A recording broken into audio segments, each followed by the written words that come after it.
All right, welcome back to the channel. It's your boy Fanon, and in this video, we're going to be in the 135-pound division where the future mega fight for Gervonta Davis could be somebody that you'd have never heard of.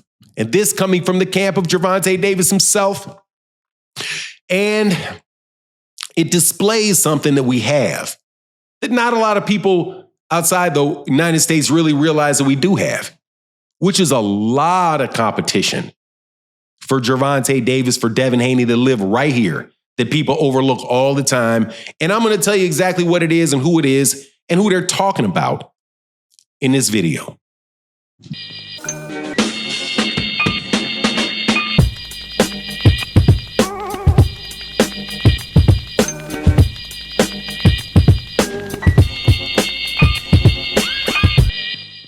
All right, welcome back to the channel. It's your boy Fanon. Who is Gervonta Davis going to fight next? We are waiting to see in the 135-pound division. However, I had a conversation with Kenny Ellis, Gervonta Davis's trainer, a couple days ago. You can see the interview up on the page. And we had a discussion that I think has ramifications for this conversation, because many people seem to think that Gervonta Davis doesn't have anybody to fight, that the 135-pound division, that there's nobody there, and that as a result, he needs to go to 140 and he needs to go chase the only real fighters that are there, Devin Haney and Teofimo Lopez. Who else is the guys at one for? Leon Paro, Alberto Puello, all those. Oh, it's all at 140, right? 135-pound Gervonta has to move up and fight these guys at 140. And if they go to 147, Gervonta has to go there too. Because who really is there to fight? Well, guess what, man? I had a very enlightening discussion with Kenny Ellis. And Kenny Ellis and the whole chat started talking about a litany of fighters that almost nobody talks about, that are legitimate fights for Tank. And the number, let's talk about the guy that's a little bit off in the making that they talked about, number one. And the appreciation, this is somebody that Tank's team says is the number 2 guy in the division above Shakur and Abdul Mason. I have not been, I'm telling you, some fighters I see coming, I see them coming a long way away. I really do. Jaron Ennis, saw him coming over the horizon like 8 years ago. You know what I mean? Like long time ago for Jaron Ennis, it was immediate. I was like, oh yeah, that guy. It happens. You know what I mean? Tank was like that. 2 people that were not like that for me. One was Shakur, because at 126, I was like, Shakur still looked like he was still growing. You know, I didn't really see it with Shakur at first. I saw it later on. Abdul Mason, I didn't look close enough because he was way down on the undercards with Top Rank. But as he climbs up and he's starting to knock people out and people are starting to grow, you see this is a guy many people think is a Jaron Ennis level fighter. So where are the conversations about that? We don't get it. You know why? Because ain't nobody trying to sell Abdullah Mason. Nobody's selling him right now. He's sitting there just like Shakur was sitting there with Bob, just like Floyd was sitting there with Bob for a long time. They're not going to really put that guy out there like that yet. They're going to see where he winds up. But bro, now, while the Tank fight next with him is not going to happen because he's still a prospect, still, that tells you plenty left at that weight division. Doesn't got to go run all over the place. But then as we continue to have the conversation, we start talking about all kind of fighters, either at 130, at 135, and how even dudes that in related conversations with higher weight divisions, we have a lot of talent that just did not get talked about. We talked about Kenneth Sims. I think it was Kenneth Sims. We talked about Roach. We talked about O'Shaquie Foster.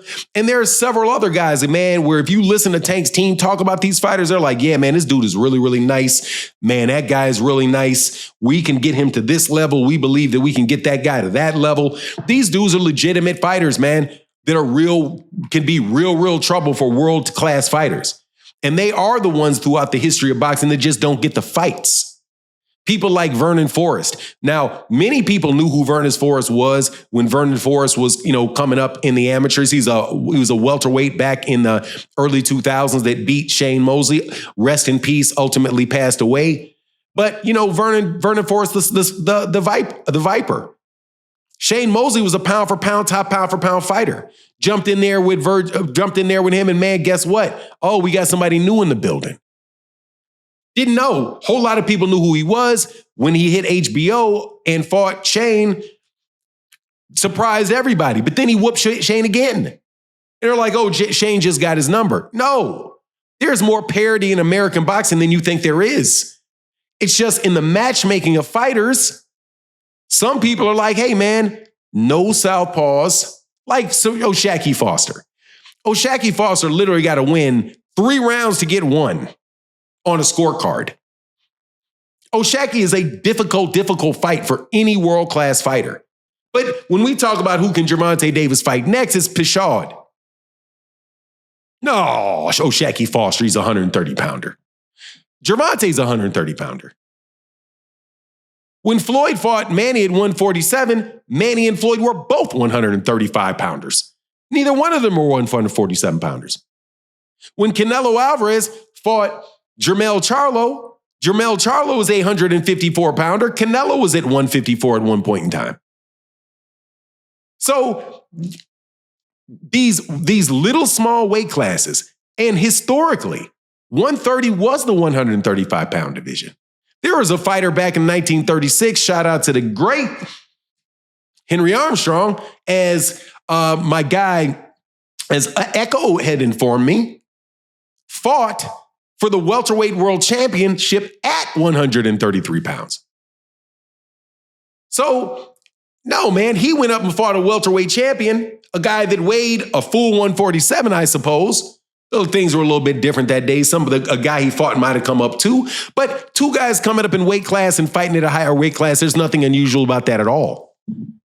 But when it comes to Gervonta and the narratives for people that really don't understand the history of boxing or how that works, they think it's unique. It's not unique. Juan Manuel Marquez and Floyd Mayweather Jr. did not match up at 135, even though we're both 135-pounders at a point in time. They both moved up. So Gervonta moved up.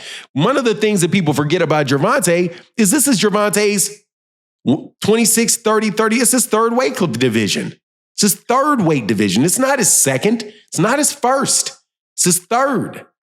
The 140 that you're trying to get him to fight at is his fourth. He doesn't have to fight in his fourth weight division. There's no champion that is going to tell that. That's another discussion about what people deserve and what people don't deserve if you don't do this. When you can point out historical examples in the sport of boxing of people doing the exact same thing for decades and it never causing them a problem. But because you pop out here and think that you know everything, then all of a sudden, because you've never seen it before, it's never happened before. There's plenty of fights at 130 and 135 for Gervonta. The only question is whether or not there's going to be a marketing department somewhere or a PR department somewhere that is going to do enough work to convince you that those people are good. The fact that they're good or not is already there. But it's whether or not you're going to actually, the people that you listen to talk to you about boxing are going to go out of their way to convince you that they're good enough. You don't know if they're good enough because more than likely you have never seen them fight. So you don't know. Just like I pointed out, Vernon Forrest. People didn't know who he was. Just like people probably thought, and I know who Danny Dubois is. I was like, man, AJ, Danny Dubois, whatever. I didn't care about the fight. But people didn't see Dubois coming and doing that to AJ because Dubois, the mentality that the media and the sports analysts give you of Dubois is different than what they give you of AJ. When you see AJ, you think all-time great, and you think this guy is somebody who cares, and then the who care guys beats the all-time great.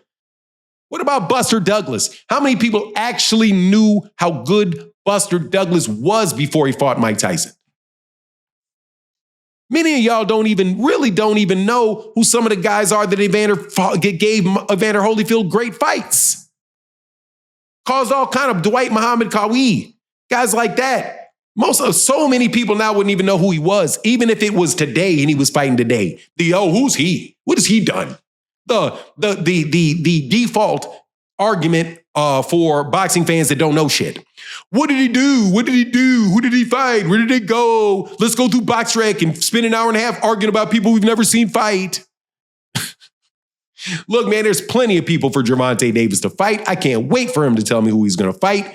I would love if it was Abdul Mason, but you know it ain't going to be. Anyway, that's my take on the matter. Please let me know what you think in the comments section. And with that, I'm out. Deuces.